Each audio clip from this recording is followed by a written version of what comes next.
we're faced with the indefinite integral of x plus 3 times x minus 1 to the fifth dx.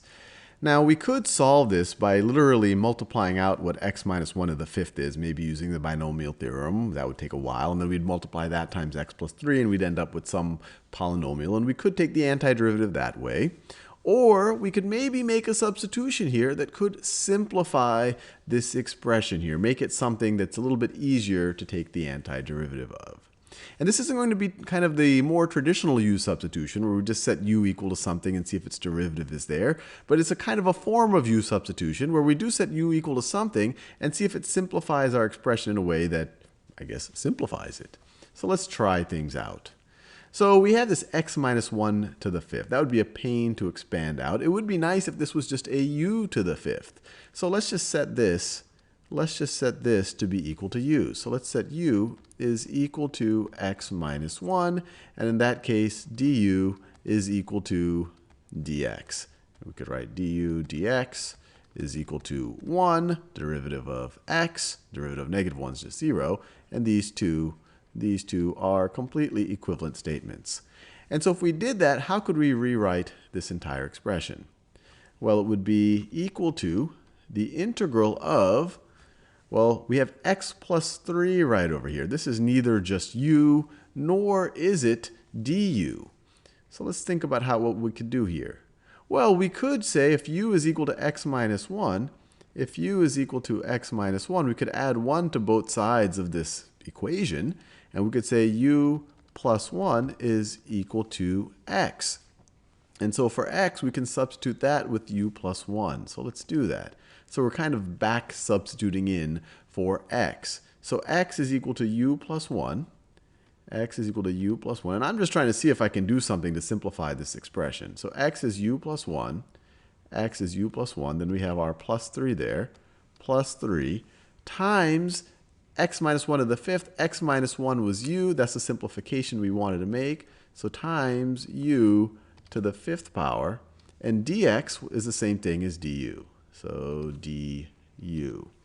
Now, did this get us anywhere? Can we simplify this to a form that it's easy to take the antiderivative of? Well, it looks like it did. Let's see. We can rewrite this as this expression right over here is just u plus 4. So it's u plus 4 times u to the fifth times u to the fifth. I'll do it all in one color now. Du. And the reason why this simplified thing is, the way to simplify things is taking x minus 1 to the fifth. That would be a really hard thing to expand. But u to the fifth is just u to the fifth. And then it just changed this x plus 3 into a u plus 4, which is still a pretty straightforward expression.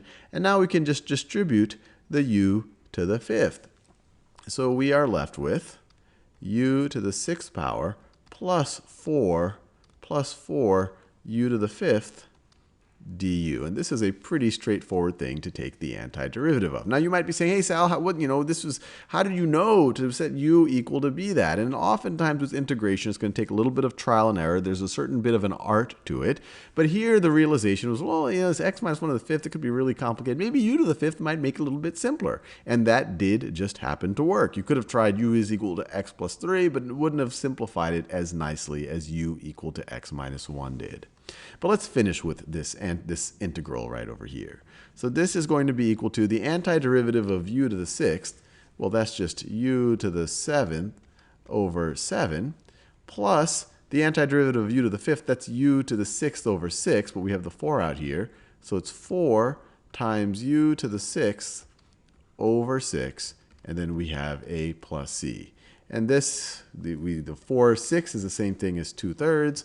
So we can rewrite this whole thing as equal to u to the seventh over 7 plus 2/3 u to the sixth plus c. And now we just have to undo our u substitution. U is equal to x minus 1. So this is going to be equal to x minus 1 to the seventh over 7 plus 2/3 times x minus 1 to the sixth plus c. And we're all done. We were able to take a fairly hairy, or what could have been a hairy thing if we had to expand this out, and we were able to take the antiderivative by doing a little bit of this u substitution and u back substitution.